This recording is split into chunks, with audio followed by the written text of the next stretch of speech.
Vu qu'il faut attendre encore 2 ans avant le retour de The Batman, au moins on a une série entre-temps.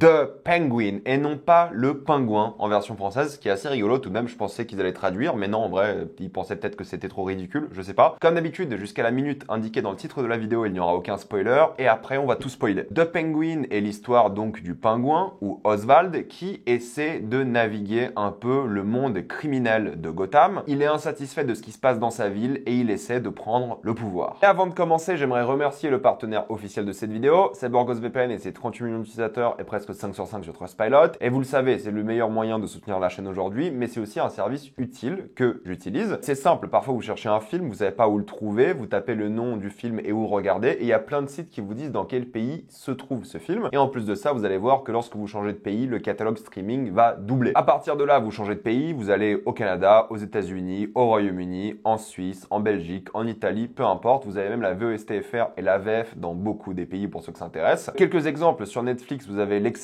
Godzilla Minus One en version noir et blanc aussi, mais aussi l'incroyablement sous-coté série Scavengers Reign. Sur Prime Video, dès la fin de semaine, vous avez l'un des meilleurs films de l'année avec Challengers. Sur Apple TV+, qui est normalement inclus dans votre abonnement canal, vous avez Napoléon version longue qui rajoute 48 minutes au film. Sur Disney+, c'est la fête, vous avez le nouveau Planète des Singes, le nouveau Royaume, vous avez Vice Versa 2 dès la semaine prochaine, et vous avez même un film que vous avez sûrement raté en salle, Kinds of Kindness. Sur Max, qui est aussi inclus dans votre abonnement canal, vous avez plein de films comme Horizon de Kevin Costner, vous avez aussi Furiosa déjà en 4K, de même pour Dune 2, mais vous avez aussi Le Garçon et le Héron, Civil War, bref, il y en a beaucoup. Pour les gros consommateurs de YouTube, vous avez aussi YouTube Premium pour beaucoup moins cher, c'est-à-dire pas de publicité, les vidéos en mode podcast, et vous pouvez même télécharger les épisodes avec votre téléphone dans la poche sans problème. Vous prenez un pays de l'Union Européenne où c'est moins cher comme la Roumanie et la Bulgarie, et franchement, ça vaut le coup. Vous pouvez même l'avoir pour encore moins cher, mais c'est un peu plus compliqué si vous quittez l'Union Européenne. Vous serez en bien plus en sécurité qu'un VPN, que ce soit sur la Wi-Fi de l'aéroport, de l'université, de l'hôtel ou même de chez vous. Vous pouvez partager un compte avec cette personne au total. C'est disponible sur tous vos appareils préférés sans aucun problème. Tout le monde peut l'utiliser vraiment aisément, sans aucune difficulté. Vous pouvez essayer par vous-même car vous êtes satisfait ou remboursé sous 45 jours et vous avez une assistance technique en français 24h7. Utilisez le lien dans la description en encadré épinglé afin de vous abonner à SeborgosVPN et bénéficier de 4,80% d'induction plus 4 mois gratuits. Foncez sur l'offre. Je pense qu'il faudra bel et bien profiter de Colin Farrell en tant que pingouin parce qu'il a dit que c'était insupportable comme tournage. Alors pas à cause de l'équipe technique ou je sais pas quoi, mais c'est juste à cause du maquillage. Vu que ça prenait 4 à 4h30 par matin à chaque fois qu'il tournait, et un tournage de série ça prend des mois, c'est énorme, et bien il en pouvait plus de ce costume et peut-être on le reverra plus jamais en pingouin, peut-être pas dans The Batman 2, peut-être pas dans la saison 2, on sait même pas sur une saison 2. Je pense pour l'instant que c'est une mini-série, on verra comment elle fonctionne, mais je pense qu'elle va cartonner. Donc il faut un peu profiter de lui parce qu'il est méconnaissable encore une fois et on va en parler. Mais oui, c'est donc une suite directe à The Batman, tellement qu'au début il y a une sorte de mini-montage d'exposition qui te rappelle les événements du film par rapport à l'inondation et en même temps le regard qu'a Oswald sur la ville et comment il va saisir cette opportunité. Mais c'est vrai que pour moi le début, cette petite séquence d'introduction, elle fait un peu tâche, elle fait un peu rappel du film de base. C'est pas gênant, encore une fois, mais c'est vrai qu'elle est complètement un peu déconnectée du reste de la série. C'était vraiment le rappel pour te dire, ah n'oublie pas que c'est dans l'univers de The Batman, que ça se passe après. Il y a même la musique de Michael Giacchino. Et d'ailleurs, anecdote, le compositeur de la série n'est pas Michael Giacchino, mais Mick Giacchino, qui est donc le fils de Michael Giacchino. Le papa a fait le film, le fils fait la série. Mais on commence du coup avec la musique, le thème principal de The Batman, qui est un thème génial. Et ensuite, son fils a quelques thèmes musicaux plutôt pas mal. Il y a surtout un leitmotiv qui a l'air de se créer dans cette série. Quelques petites notes assez intéressantes par rapport à un personnage. On verra bien, mais pour l'instant, la musique n'est pas très marquante, sauf ce petit thème. Mais je pense que ça sera bien plus intéressant par la suite. Je pense que le traitement de personnage de Oswald va peut-être déranger beaucoup de personnes, en tout cas dans cet épisode 1, parce que même s'il voit qu'il y a une sorte de vide de pouvoir auquel il peut s'accaparer ici, le personnage est très humanisé. Il n'est pas si méchant que ça, en tout cas. Encore une fois, c'est ce genre d'œuvre sur des méchants comme, je sais pas, Peacemaker qui a fait le même délire avec Suicide Squad, sauf que Peacemaker c'est plus une comédie. Là, c'est vrai que c'est pas une comédie, on en parle dans quelques secondes, mais le personnage est vraiment humanisé, même si ça reste un méchant, même s'il fait des choses atroces. Il y a beaucoup de moments où il est très sympa, c'est-à-dire quand il va être avec ses collègues, ou ses employés, disons plutôt, il va être hyper sympa, hyper généreux, il va avoir une relation avec un gamin où il va devenir un peu son mentor, et c'est d'ailleurs l'une des meilleures choses dans l'épisode. Ça me donne vraiment envie de voir la suite et comment ça va évoluer, parce que je pense que la fin sera assez dramatique par rapport à ça. Mais je trouve que c'est vraiment génial la manière dont ils ont traité ça. Oui, ça va peut-être déranger des gens qui soient hyper sympas, mais il y a quand même des moments où il est cruel et il fait perdre la vie à beaucoup de personnes qui ne méritaient pas. Donc pour moi, il y a un bon équilibre et ça, j'ai beaucoup apprécié. Et en plus de ça, Colin Farrell, encore une fois, en plus d'être invisible dans le rôle, on le reconnaît pas du tout. On reconnaît son rire, par contre, c'est rigolo. Et sa voix, évidemment, un petit peu. Mais il est en train de faire son meilleur jeu de rôle de Tony Soprano. Alors déjà, le physique et même le marketing, hein, tout le marketing des HBO a été fait sur le délire Tony Soprano, mais à Gotham. Et il y a des plans, je vous jure, on dirait Tony Soprano, quoi. C'est assez flagrant, mais ça rend bien. Parce qu'en vrai, l'idée d'un Tony Soprano à Gotham est excellente pour le coup. Alors, c'est pas le même personnage, la même personnalité et tout, mais juste en termes de physique, c'est fou à quel point il lui ressemble dans la série. Il y a une scène où il est assis en fauteuil, on dirait Tony au psy, quoi. J'étais en mode, c'est pas possible. C'est trop bien. Je trouve que Colin Farrell est excellent, la manière dont il a ce regard un peu perçant, mais à la fois très humain et intimidant à la fois. La manière dont il marche forcément comme un pingouin et jumpscare, voici son pied. C'était assez crade, mais je vous l'ai montré parce que si j'ai vu, vous allez voir. Je trouve qu'il gère bien, j'aime son personnage, on en parlera en spoiler, et l'acting de tout le monde est au top, surtout Christine Milioti, hein, qui joue l'antagoniste de la série, et chaque scène avec elle est déjà stressante, angoissante, et elle gère de fou. Je vais juste vous dire ça pour l'instant. Parce que oui, c'est une série de thriller, crime organisé, ça fait vraiment penser aux Sopranos, pour le coup c'est assez drôle, parce qu'il y a plein de familles, il y a le délire un peu mafia italienne, c'est pas mal, pour le coup, vraiment. Des trahisons, il y a aussi pas mal de nudité, ce qu'on n'avait pas vu dans Batman, je dirais pas mal, mais il y en a un petit peu, quoi. Il y a des surprises, il y a de la violence, et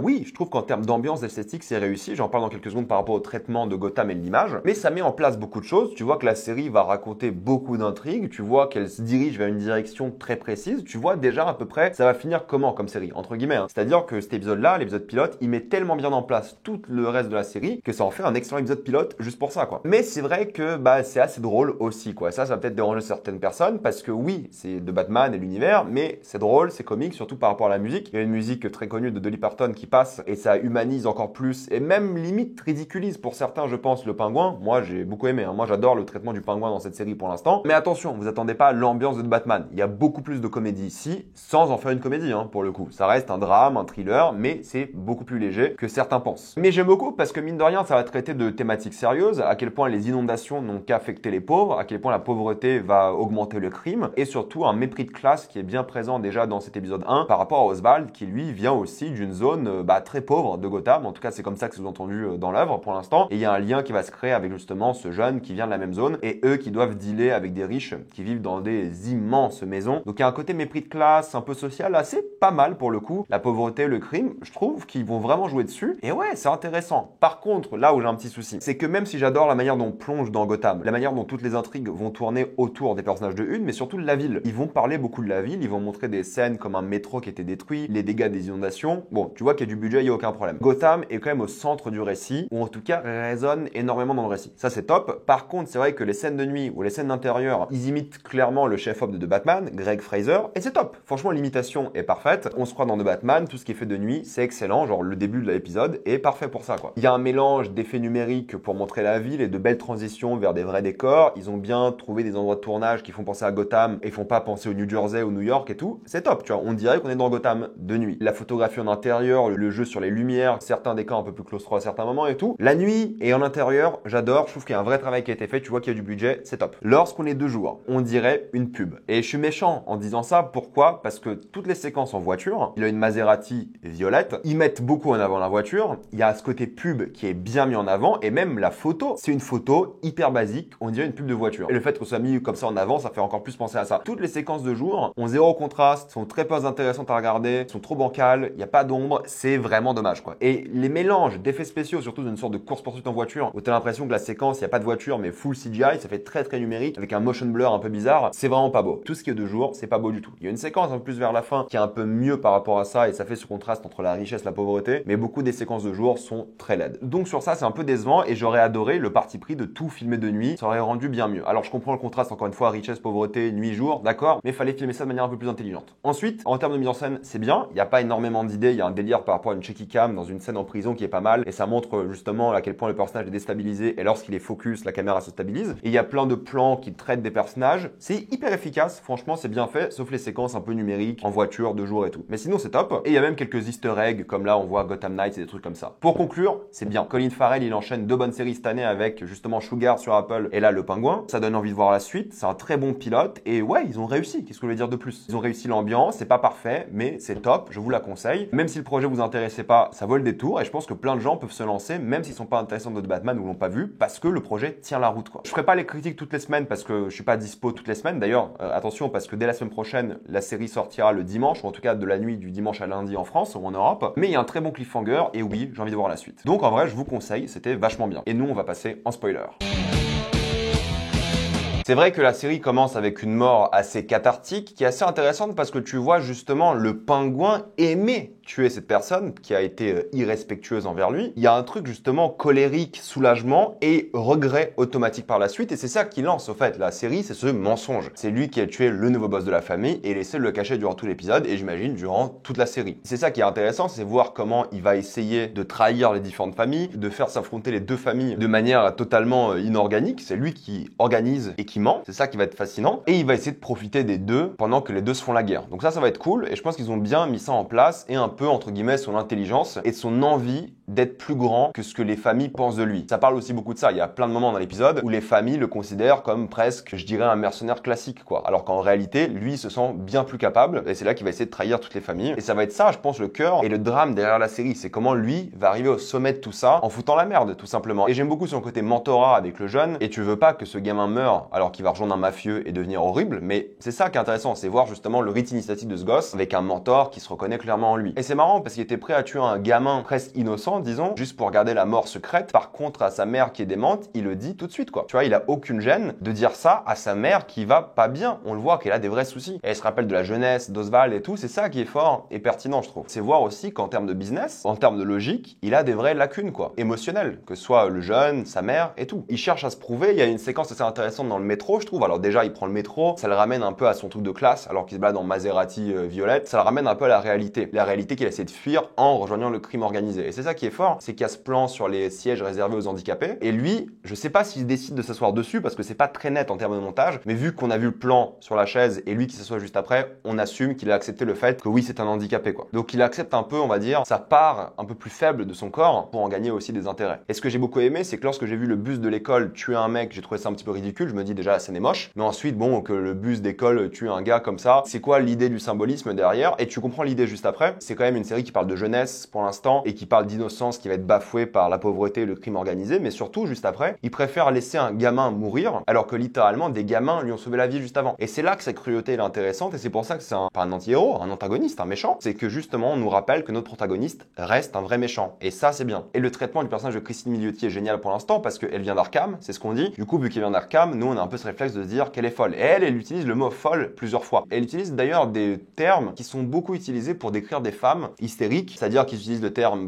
folle, elle est trop émotionnelle, et le dernier terme qu'ils utilisent, c'est que pour elle, c'est devenu personnel. Mais en vrai, oui, c'est devenu personnel pour elle, parce que son frère, contrairement aux mensonges que disent les pingouins sur lui, son frère venait la voir à Arkham toutes les semaines. Donc qu'il soit drogué, alcoolique ou quoi, il venait la voir. Donc pour elle, c'est personnel. Mais du coup, il y a ce côté où même la manière dont elle mange, le fait qu'elle décide de payer le restaurant pour le pingouin, c'est pas rien. C'est le genre de domination et de pouvoir qu'elle veut mettre sur lui. En plus, en lui disant des choses qui réconfortent son ego et tout, et par la suite, en même temps, le menacer de mort et presque le tuer. C'est ça qui est fort, et je pense que la relation entre les deux va être fascinante. Et la manière dont elle crée du stress lorsqu'elle est là est géniale, justement, parce qu'elle est peut-être pas très mentalement stable, on verra bien, surtout après la mort de son frère, mais surtout maintenant, c'est la bosse. Et ça va être intéressant. Voilà, mettez-moi dans les commentaires ce que vous avez pensé de cet épisode. L'avez-vous adoré ou détesté? J'ai envie d'avoir votre avis. Avant de quitter cette vidéo, pensez à utiliser le lien dans la description, dans le commentaire épinglé, afin de débloquer tout le contenu possible des plateformes de streaming en toute accessibilité et sécurité. Tout ça pour 2,03€ par mois, plus 4 mois gratuits. Foncez sur l'offre. Pensez à vous abonner à la chaîne pour voir les prochaines vidéos. Mettez un j'aime, ça aide beaucoup la chaîne. Et suivez-moi sur tous mes réseaux pour plus de contenu exclusif. Moi, je vous dis à la prochaine fois et salut à tous.